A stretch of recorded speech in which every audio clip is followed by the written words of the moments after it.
नेताओं ने जिन्होंने जातीय जनगणना कराने की घोषणा की, 500 करोड़ रुपया बिहार सरकार का खर्च करके जातीय जनगणना कराया, उनके नियत कभी भी किसी जाति की मदद करने की नहीं थी। वो इस जातीय उन्माद को फैलाकर फिर से समाज में राजनीतिक रोटी सेकना चाहते थे। ऐसा इसलिए हम कह रहे हैं कि अब आपके सामने आंकड़े रख रहा हूं कि जातीय जनगणना में क्या निकल कर आया, और 2 बरस करीब 18 महीने हो गए जातीय जनगणना के। रिपोर्ट 2 अक्टूबर 2023 को प्रकाशित किया गया। 7 नवंबर 2023 को विधानसभा के पटल पर ये रिपोर्ट रखी गई, और 22 नवंबर 2023 को नीतीश कुमार ने तब तेजस्वी यादव के साथ जो सरकार चला रहे थे, मिलकर जातीय जनगणना के आधार पर 5 बड़ी घोषणाएं की। अब उनकी हकीकत आप देख लीजिए। जातीय जनगणना में सरकार ने ये माना कि 34% से ज्यादा लोग बिहार के गरीबी रेखा से नीचे आज भी रह रहे हैं। लेकिन ये महत्वपूर्ण आंकड़ा नहीं है। महत्वपूर्ण आंकड़ा ये है कि 30-35 साल से सामाजिक न्याय की राजनीति करने का दावा करने वाले लोग, इनके शासन के बाद भी जब जातीय जनगणना का रिपोर्ट आया, उसमें बताया गया कि 5% से कम, मैं फिर से रिपीट कर दे रहा हूं कि 5% से कम दलित और अति पिछड़ा समाज के 5% से कम लोग ही 12वीं क्लास पास करते हैं बिहार में। जिन लोगों ने रिपोर्ट बनवाया उन्होंने पढ़ा भी नहीं। सिर्फ 5% से भी कम दलित और अति पिछड़ा समाज के लोग 12वीं क्लास पढ़ते हैं। आरक्षण की लड़ाई लड़ने की बात करने वाले लोग 35 साल के बाद 0.93% अति पिछड़ा समाज के लोग आज सरकारी नौकरियों में हैं। 2 बरस पर इस पर कोई चर्चा नहीं हुई। तो जब नीतीश कुमार ने 22 तारीख को इसकी घोषणा की कि इस रिपोर्ट के आलोक में हम लोग क्या क्या करेंगे, तो एक चर्चा उन्होंने की जिसकी आप लोगों ने भी जिसको फॉलोअप किया कि आरक्षण की सीमा को 50 से बढ़ाकर 65 या 75 किया जाएगा। इसका हम लोग रिकमेंडेशन केंद्र सरकार को भेज रहे हैं। तो मैं अब पहला मांग ये कर रहा हूं नीतीश कुमार से कि भैया, केंद्र में भी तुम्हारी सरकार है और राज्य में भी तुम्हारी सरकार है, और सामाजिक न्याय के आप पुरोधा भी हैं। तो अब आप बता दीजिए कि जो आपने केंद्र में आरक्षण बढ़ाने का मांग यहाँ लिखित भेजा था, उस पर अभी स्थिति क्या है। सरकार ये बताए समाज को कि आपने आरक्षण बढ़ाने की जो मांग करी थी, उस पर आज स्थिति क्या है, या आप उसको भूल गए, बेवकूफ बना रहे थे सबको। और तेजस्वी यादव भी बताएं कि विपक्ष के नेता होने के नाते उन्होंने इस पर अभी तक क्या किया है। लेकिन दूसरा जो महत्वपूर्ण बात है जिस पर कम चर्चा हुई, उस रिपोर्ट के आधार पर 22 नवंबर 2023 को नीतीश कुमार ने घोषणा की कि 94 लाख परिवारों को, जिसमें हर जाति के गरीब लोग शामिल हैं, 94 लाख परिवारों को रोजगार के सहायता के लिए 2 लाख रुपए प्रति परिवार 5 वर्षों में किस्त के आधार पर दिए जाएंगे। तो भैया 2 बरस का बजट हो गया। हम इंतजार कर रहे थे, क्योंकि अगर पहले कहते तो ये लोग कहता कि अभी 5 बरस में कहें तब न होगा। तो 2 बरस पूरा हो गया।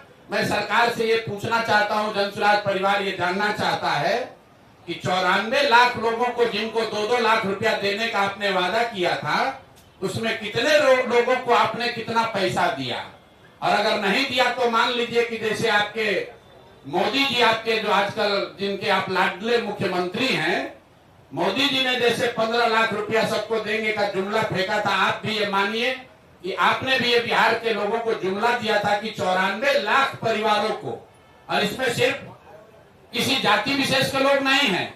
विधानसभा के पटल पर, और आपको मैं कह रहा हूं 22 नवंबर का नीतीश कुमार का ट्वीट देख लीजिए, उनके ऑफिशियल हैंडल से ये ट्वीट किया गया है कि 94 लाख गरीब परिवारों को 2 लाख रुपया की राशि दी जाएगी। अभी तक एक परिवार को 1 रुपया भी नहीं दिया गया है। तीसरी जो बड़ी घोषणा उन्होंने की थी कि 39 लाख परिवारों को जो होमलेस है, लैंडलेस हैं, उनको 1,20,000 रुपया घर बनाने के लिए दिया जाएगा। तो मैं तीसरी मांग ये कर रहा हूं कि जातीय जनगणना के नाम पर समाज को लड़ाने की जो योजना आपने बनाई थी, वो तो कामयाब हुई नहीं। ये बता दो कि 39 लाख लोगों में से कितने लोगों को 1,20,000 रुपए की राशि दी गई है। तो जातीय जनगणना को लेकर मेरे 3 सवाल जन स्वराज के हैं।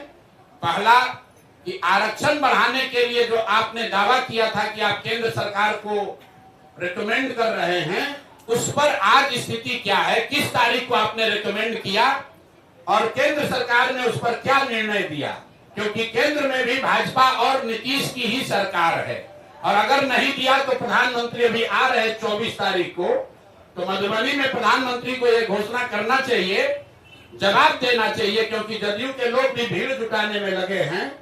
सरकारी खर्चे पर डीएम सीडीपीओ से लेकर सारा प्रशासन लगा हुआ है, सरकारी खर्चे पर भीड़ जुटाई जा रही है। तो उसमें मोदी जी को और नीतीश जी को बताना चाहिए कि जातीय जनगणना के आधार पर आरक्षण बनाने के प्रस्ताव की स्थिति आज क्या है। दूसरा, 94 लाख परिवारों को जो 2 लाख रुपए आपने देने की बात कही थी, उसकी स्थिति क्या है? हम लोग की जानकारी के हिसाब से, आप लोग भी पत्रकार है, अभी तक के बजट में, 2 बजट में इस योजना के तहत 1 रुपया का भी प्रावधान नहीं किया गया है। और तीसरी बात कि आपने 39 लाख जो होमलेस, लैंडलेस, खासकर दलित समाज के लोग थे, उनके लिए अभी तक 1,20,000 रुपया जो जारी करने के लिए कहा था, उसमें कितना पैसा जारी किया गया है? तो जन स्वराज परिवार 3 मांग रख रहा है। एक कि जातीय जनगणना के आधार पर, उसके नाम पर राजनीति करके समाज को बांटने लड़ाने वाली जनता वाली सरकार, उस पर व्हाइट पेपर जारी करो और 1 महीना में बताओ कि आरक्षण पर क्या हुआ। दूसरा, 94 लाख परिवारों को किस दिन 2 लाख रुपया दोगे, और 39 लाख होमलेस परिवारों को 1,20,000 रुपया कब दिया जाएगा। हम लोग की दूसरी डिमांड है कि 3 डिसमिल जमीन जो महादलित समाज को मिलनी चाहिए थी, दलित महादलित समाज के लोगों को, जिनका वोट लेकर नीतीश कुमार इतने दिन से बैठे हुए हैं, अब वो दलित महादलित परिवार चला जाने के लिए तैयार नहीं है। अगर 1,20,000 से कम परिवारों को ही 3 डिसमिल जमीन मिली है, तो 48 लाख से ज्यादा परिवारों को 3 डिसमिल जमीन कब मिलेगी। और इसमें यह भी बता दूं कि अभी सरकार के आंकड़ों के हिसाब से करीब 25 लाख एकड़ जमीन, जिसमें सीलिंग के नाम पर जब्त की हुई करीब 11.5 लाख एकड़ जमीन, और विनोबा आंदोलन, भूदान आंदोलन में मिली हुई 7 लाख एकड़ जमीन, जिसका कोई हिसाब नहीं है कि ये जमीन किसके पास है, किसको दिया गया है। 25 लाख एकड़ जमीन जो सरकारी रिकॉर्ड के हिसाब से उपलब्ध है गरीबों को बांटे जाने के लिए, किसी से लेना छीनना नहीं है, किसी के पास रिकॉर्ड नहीं है कि उस जमीन का 6.8 लाख एकड़ जमीन जो विनोबा भावे के प्रयास से भूदान आंदोलन में लिया गया, वो किसको दिया गया, किसको बांटा गया, किसी को मालूम नहीं है।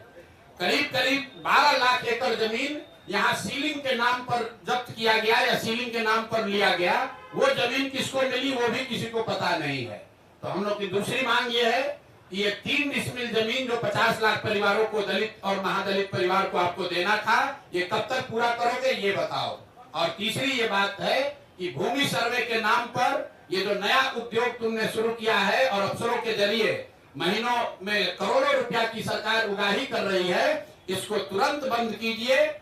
नहीं बंद कीजिएगा तो परिवार, हर बिहार के हर परिवार में झगड़ा होगा और भ्रष्टाचार बढ़ेगा। नई सरकार को आने दीजिए, नई सरकार आएगी, वो नए तरीके से अन्य राज्यों के अनुभव के आधार पर बिहार में कैसे इस काम को बड़ी बेहतर तरीके से किया जा सकता है वो करेगी। तो यही 3 मांग है। 94 लाख परिवारों को 2 लाख रुपया कब दोगे ये बताओ, 50 लाख महादलित परिवारों को 3 डिसमिल जमीन कब मिलेगा ये बताओ, और भूमि सुधार कब रोक रहे हो, ये पैसा अपना वसूलने का धंधा कब बंद कर रहे हो ये बताओ।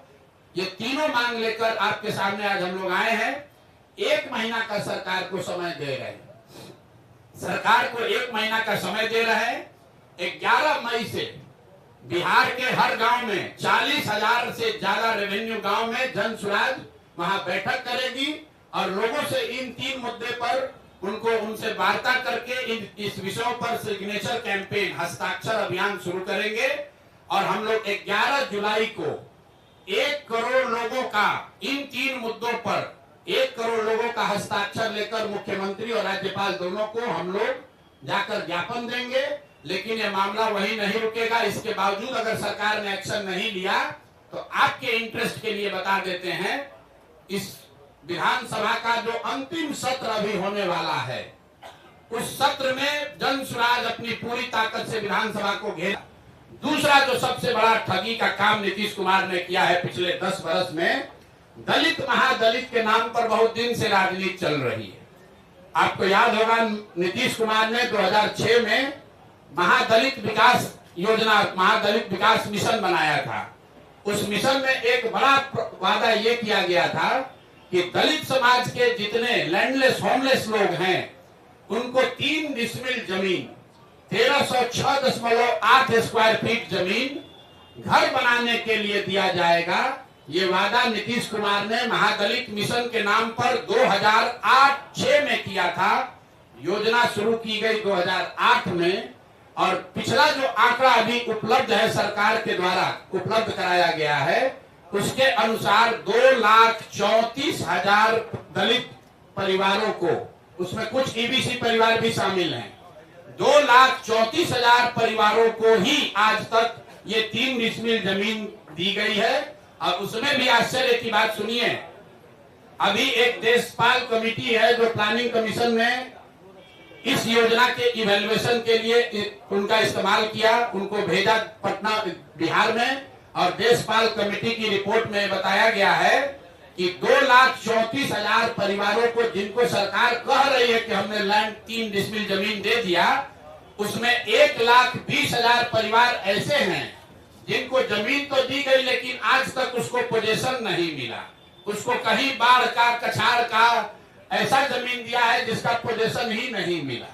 तो सरकार से दूसरी मांग हम लोग कर रहे हैं कि पहला तुमने जाति के नाम पर, जाति जनगणना के नाम पर सब में झगड़ा लगाने का कोशिश किया, दूसरा ये दलित महादलित के नाम पर इतना दिन से रोटी सेक रहे हो, तो महादलितों को जो 3 डिसमिल जमीन देने की बात कही गई थी, कुल यहाँ पर 50 लाख से ज्यादा ऐसे दलित महादलित परिवार हैं जिनको ये इसका योजना का लाभ मिलना चाहिए था। सरकार के हिसाब से सिर्फ 2,34,000 लोगों को, परिवारों को ये लाभ मिला, और केंद्र सरकार की प्लानिंग कमीशन की कमेटी बता रही है कि उस 2,34,000 में से भी 1,20,000 लोग ऐसे परिवार है जो कह रहे हैं कि जमीन कागजे पर मिला, जमीन आज तक हमको मिला नहीं है। तो दूसरी मांग यह है कि दलित महादलित के वोट से कुर्सी पर बैठे नीतीश कुमार और भाजपाई बताए कि ये दलित महादलितों को कब ये घर का जमीन उनको 3 डिसमिल मिलेगा। नेताओं ने, जिन्होंने जातीय जनगणना कराने की घोषणा की, 500 करोड़ रुपया बिहार सरकार का खर्च करके जातीय जनगणना कराया, उनके नियत कभी भी किसी जाति की मदद करने की नहीं थी। वो इस जातीय उन्माद को फैलाकर फिर से समाज में राजनीतिक रोटी सेकना चाहते थे। ऐसा इसलिए हम कह रहे हैं, जब आपके सामने आंकड़े रख रहा हूं कि जातीय जनगणना में क्या निकल कर आया, और 2 बरस करीब 18 महीने हो गए जातीय जनगणना के। रिपोर्ट 2 अक्टूबर 2023 को प्रकाशित किया गया, 7 नवंबर 2023 को विधानसभा के पटल पर ये रिपोर्ट रखी गई, और 22 नवंबर 2023 को नीतीश कुमार ने, तब तेजस्वी यादव के साथ जो सरकार चला रहे थे, मिलकर जातीय जनगणना के आधार पर 5 बड़ी घोषणाएं की। अब उनकी हकीकत आप देख लीजिए। जातीय जनगणना में सरकार ने ये माना कि 34% से ज्यादा लोग बिहार के गरीबी रेखा से नीचे आज भी रह रहे हैं, लेकिन ये महत्वपूर्ण आंकड़ा नहीं है। महत्वपूर्ण आंकड़ा ये है कि 30-35 साल से सामाजिक न्याय की राजनीति करने का दावा करने वाले लोग, इनके शासन के बाद भी जब जातीय जनगणना का रिपोर्ट आया, उसमें बताया गया कि 5% से कम, मैं फिर से रिपीट कर दे रहा हूं कि 5% से कम दलित और अति पिछड़ा समाज के 5% से कम लोग ही 12वीं क्लास पास करते हैं बिहार में। जिन लोगों ने रिपोर्ट बनवाया उन्होंने पढ़ा भी नहीं। सिर्फ 5% से भी कम दलित और अति पिछड़ा समाज के लोग 12वीं क्लास पढ़ते हैं। आरक्षण की लड़ाई लड़ने की बात करने वाले लोग 35 साल के बाद 0.93% अति पिछड़ा समाज के लोग आज सरकारी नौकरियों में हैं। 2 बरस पर इस पर कोई चर्चा नहीं हुई। तो जब नीतीश कुमार ने 22 तारीख को इसकी घोषणा की कि इस रिपोर्ट के आलोक में हम लोग क्या क्या करेंगे, तो एक चर्चा उन्होंने की जिसकी आप लोगों ने भी जिसको फॉलोअप किया कि आरक्षण की सीमा को 50 से बढ़ाकर 65 या 75 किया जाएगा। इसका हम लोग रिकमेंडेशन केंद्र सरकार को भेज रहे हैं। तो मैं अब पहला मांग ये कर रहा हूं नीतीश कुमार से कि भैया केंद्र में भी तुम्हारी सरकार है और राज्य में भी तुम्हारी सरकार है और सामाजिक न्याय के आप पुरोधा भी हैं। तो अब आप बता दीजिए कि जो आपने केंद्र में आरक्षण बढ़ाने का मांग यहाँ लिखित भेजा था उस पर अभी स्थिति क्या है। सरकार ये बताए समाज को कि आपने आरक्षण बढ़ाने की जो मांग करी थी उस पर आज स्थिति क्या है, या आप उसको भूल गए, बेवकूफ बना रहे थे सबको। और तेजस्वी यादव भी बताएं कि विपक्ष के नेता होने के नाते उन्होंने इस पर अभी तक क्या किया है। लेकिन दूसरा जो महत्वपूर्ण बात है जिस पर कम चर्चा हुई, उस रिपोर्ट के आधार पर 22 नवंबर 2023 को नीतीश कुमार ने घोषणा की कि 94 लाख परिवारों को, जिसमें हर जाति के गरीब लोग शामिल हैं, 94 लाख परिवारों को रोजगार के सहायता के लिए 2 लाख रुपए प्रति परिवार 5 वर्षों में किस्त के आधार पर दिए जाएंगे। तो भैया 2 बरस का बजट हो गया। हम इंतजार कर रहे थे क्योंकि अगर पहले कहते तो ये लोग कहता कि अभी 5 बरस में कहें तब न होगा। तो 2 बरस पूरा हो गया।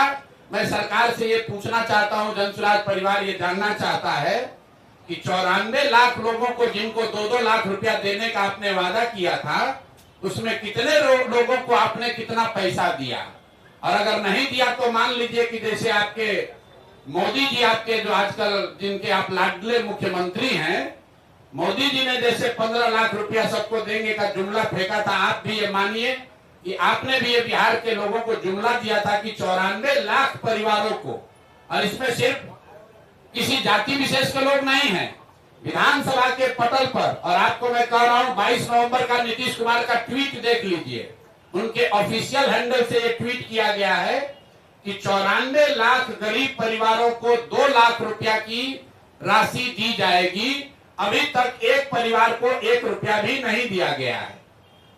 तीसरी जो बड़ी घोषणा उन्होंने की थी कि 39 लाख परिवारों को जो होमलेस है, लैंडलेस हैं, उनको 1,20,000 रुपया घर बनाने के लिए दिया जाएगा। तो मैं तीसरी मांग ये कर रहा हूं कि जातीय जनगणना के नाम पर समाज को लड़ाने की जो योजना आपने बनाई थी वो तो कामयाब हुई नहीं। ये बता दो कि 39 लाख लोगों में से कितने लोगों को 1,20,000 रुपए की राशि दी गई है। तो जातीय जनगणना को लेकर मेरे 3 सवाल जन सुराज के हैं। पहला कि आरक्षण बढ़ाने के लिए जो आपने दावा किया था कि आप केंद्र सरकार को रिकमेंड कर रहे हैं, उस पर आज स्थिति क्या है, किस तारीख को आपने रिकमेंड किया और केंद्र सरकार ने उस पर क्या निर्णय दिया, क्योंकि केंद्र में भी भाजपा और नीतीश की ही सरकार है। और अगर नहीं दिया तो प्रधानमंत्री अभी आ रहे 24 तारीख को, तो मधुबनी में प्रधानमंत्री को यह घोषणा करना चाहिए, जवाब देना चाहिए, क्योंकि जदयू के लोग भी भीड़ जुटाने में लगे हैं। सरकारी खर्चे पर डीएम सीडीपीओ से लेकर सारा प्रशासन लगा हुआ है, सरकारी खर्चे पर भीड़ जुटाई जा रही है। तो उसमें मोदी जी को और नीतीश जी को बताना चाहिए कि जातीय जनगणना के आधार पर आरक्षण बनाने के प्रस्ताव की स्थिति आज क्या है। दूसरा, 94 लाख परिवारों को जो 2 लाख रुपया आपने देने की बात कही थी, उसकी स्थिति क्या है। हम लोग की जानकारी के हिसाब से, आप लोग भी पत्रकार हैं, अभी तक के बजट में 2 बजट में इस योजना के तहत 1 रुपया का भी प्रावधान नहीं किया गया है। और तीसरी बात कि आपने 39 लाख जो होमलेस, लैंडलेस, खासकर दलित समाज के लोग थे, उनके लिए अभी तक 1,20,000 रुपया जो जारी करने के लिए कहा था, उसमें कितना पैसा जारी किया। अगर आप ये वीडियो YouTube पर देख रहे हैं तो हमारे चैनल को सब्सक्राइब करें और बेल आइकन को दबाना ना भूलें। अगर आप Facebook पर ये वीडियो देख रहे हैं तो हमारे पेज को लाइक करें।